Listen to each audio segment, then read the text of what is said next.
Hello friends, welcome back to the channel. आज की जो डेट है वो है 30 सितंबर और ये मंथ एंड हो चुका है।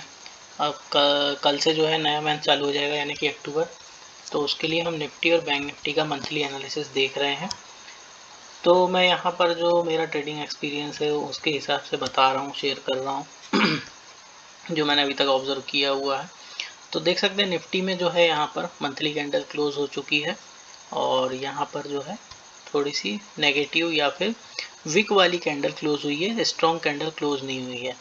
तो यहाँ पर जो प्रीवियस मंथ से देखते आएंगे हम, जून जुलाई अगस्त, यहाँ पर कहीं भी अपर विक्स नहीं देखने को मिलेगी आपको।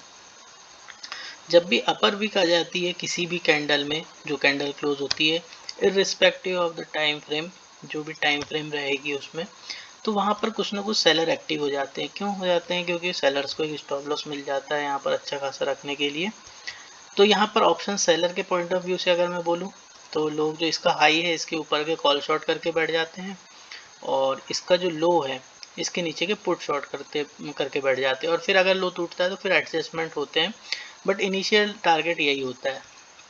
तो अगर देखेंगे क्या मार्केट नेगेटिव हो गया है तो the answer is no, but यहाँ पर हमको साइडवेज टू थोड़ा सा पुल बैक वाला रिट्रेसमेंट वाला देखने को मिलेगा।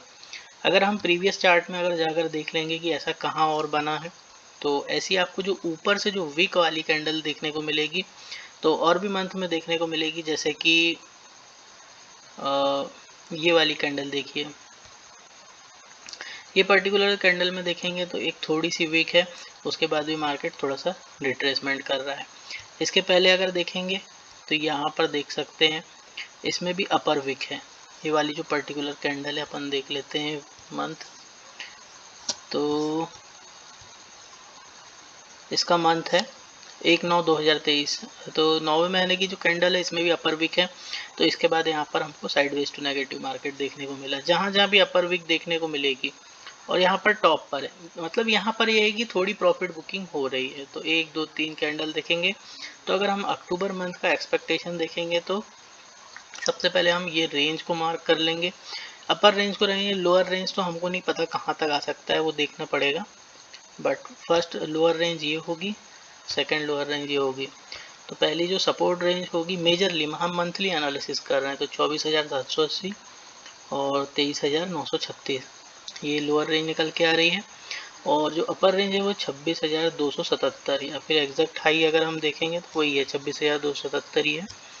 तो इसका हाई, अब यहाँ पर जब तक कि इसके ऊपर कैंडल क्लोज ना हो जाए, जब तक के किसी, अगर मैं बना के बताऊँ आपको, तो किसी डेली में या वीकली में जब तक कि ऐसी इसके ऊपर कैंडल क्लोज ना मिले डेली में या वीकली में, तब तक के बुलिश साइड का तो कोई भी व्यू नहीं होना चाहिए। हाँ, थोड़ा बहुत इंट्राडे में किसी में मूव मिल रहा है तो बात अलग है, बट अगर हम पोजिशनल बेस पर बात करें तो यहाँ पर कोई भी बुलिश व्यू तब तक नहीं होना चाहिए जब तक कि कोई कैंडल वीकली में या डेली में इस पर्टिकुलर लेवल के ऊपर क्लोज ना मिले।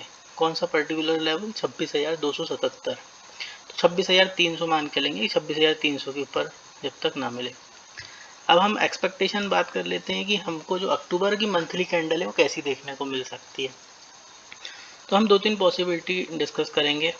तो सबसे पहली पॉसिबिलिटी तो ये हो जाती है कि जैसे थोड़े बहुत अगर सेलर थोड़े कम स्ट्रॉन्ग रहे तो एक इनसाइड कैंडल बना सकता है कि मार्केट कहीं ना जाए, इसके ऊपर भी ना जाए और इसके नीचे भी ना जाए इस रेंज के, और बीच में एक कैंडल बना दे तो ऑप्शन सेलर पैसा कमा लेंगे।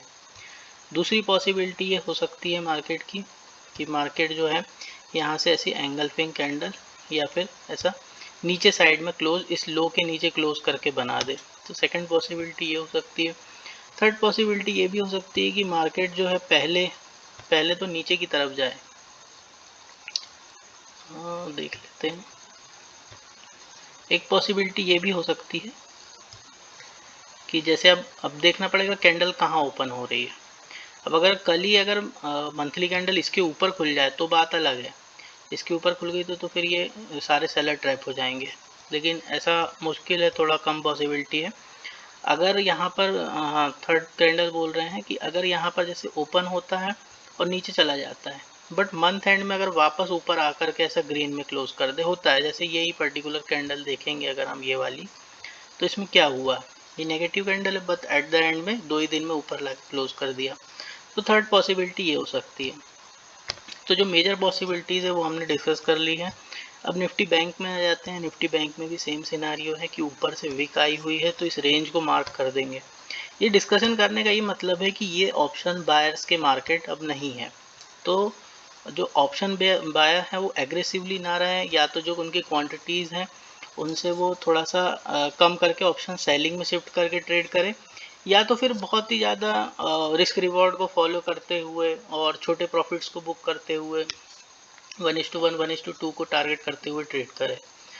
तो अब जो है ये ऑप्शन सेलर के लिए है मार्केट, आने वाले 1 महीने 2 महीने जो भी लगेगा, क्योंकि जब तक अब मार्केट ऊपर क्लोज नहीं करेगा तब तक के यहाँ से थोड़ी सी साइडवेज मार्केट देखने को मिलेगा। तो यहाँ पर भी हम अगर देख लें तो यहाँ पर भी सेम सिनारियो है कि मार्केट जब तक के इस हाई के ऊपर जाकर क्लोज ना करे तब तक के लिए कोई भी बुलिश व्यू यहाँ पर नहीं होना चाहिए। और यहाँ पर देख लेते हैं एक और पॉइंट यहाँ पर। तो अगर हम यहाँ पर ओवरऑल देखेंगे तो यहाँ पर कैसा होगा कि अभी देखिए यहाँ पर बैंक निफ्टी का थोड़ा सा सीन अलग है। बैंक निफ्टी में जैसे इस पर्टिकुलर पॉइंट, ये जो पर्टिकुलर पॉइंट है, यहाँ से मार्केट जो बाइंग में गया, ये फर्स्ट पुल बैक था, यहाँ पर सेलर आया और बायर ने अगेन हायर क्रॉस किया। अगर यहाँ पर मार्केट इस लो को निकालता है तो और थोड़ा सा नीचे आ सकता है, और ये जो पर्टिकुलर लो है, ये जो पर्टिकुलर लो है यहाँ तक भी टेस्ट करने आ सकता है अगर सेलर्स एग्रेसिव रहते हैं तो, क्योंकि जो भी टच पॉइंट्स रहते हैं यहाँ पर मार्केट जो बायर जहाँ से शार्पली रिवर्स करते हैं वो कभी ना कभी मार्केट में टेस्ट होते हैं। तो एक मेजर पॉसिबिलिटी ये भी हो सकती है। और दूसरा अगर ओवरऑल अगर आप देखोगे तो ये जस्ट ये देखो बाइंग स्विंग कहाँ से है, ये बाइंग स्विंग है। तो अगर यहाँ से मार्केट 3-4 हज़ार पॉइंट नीचे भी आ जाए तो उसमें कोई बात नहीं, वो रिट्रेसमेंट ही होगा और फिर मार्केट अगेन बेस बना करके अपर साइड के लिए जाएगा। तो ये तो बहुत लंबा ओवरव्यू है, बट मंथली में हम देखेंगे तो जब तक कि मार्केट उस वीक के ऊपर जो मंथली में आई है उसके ऊपर क्लोज ना करे तब तक के पॉजिटिव नहीं बनेगा। सेम इन निफ्टी में देख लेंगे कि निफ्टी में तो आप थोड़ा सा सीन अलग ही है, मैं आपको बताता हूँ। निफ्टी में जो है यहाँ पर अगर हम देखेंगे मार्केट को तो मार्केट जो है देखिए कितना बड़ा बाइंग स्विंग बना के आया हुआ है। अगर मैं पूरा भी बताऊं तो अगर हम मंथली में ओवरव्यू देखें इसका तो यहाँ पर ये पर्टिकुलर रेजिस्टेंस ब्रेक करने के बाद ये रेजिस्टेंस भी टेस्ट नहीं है। जनरल क्या होता है मार्केट का नेचर कि जो प्रीवियस रेजिस्टेंस होते हैं किसी भी टाइम फ्रेम में उसको टेस्ट करता और जाता है। बट यहाँ पर कोविड के टाइम में ये जो फॉल था इसके बाद मार्केट ऊपर गया और यहाँ 2 महीने साइडवेज रह के जो ब्रेक किया, तो कभी भी मार्केट ने इस वापस इस रेजिस्टेंस लेवल को टेस्ट नहीं किया। इसके बाद कायदे से तो ऐसे होकर के जाना चाहिए था कि सपोर्ट को एक बार रेजिस्टेंस को एक बार सपोर्ट बना करके जाए, बट यहाँ पर ऐसा हुआ है क्या? नहीं, मार्केट जो है कंटिन्यूसली बाइंग स्विंग में है। तो इस लो से छोड़िए, आप यहाँ से देखिए, यहाँ से ये बाइंग स्विंग, इसके बाद थोड़ा सा ये रिट्रेसमेंट देखने को मिला 50% का। इसके बाद अगेन जब मार्केट गया तो ये कंटिन्यूस बाइंग स्विंग में है।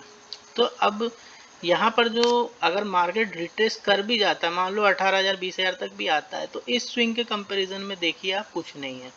इस स्विंग में अगर मेज़र करेंगे, अभी हम मेज़र करके भी देख लेते हैं, 38% तक का रिट्रेसमेंट हेल्दी रिट्रेसमेंट माना जाता है। तो हम ड्रॉ भी करके देखते हैं।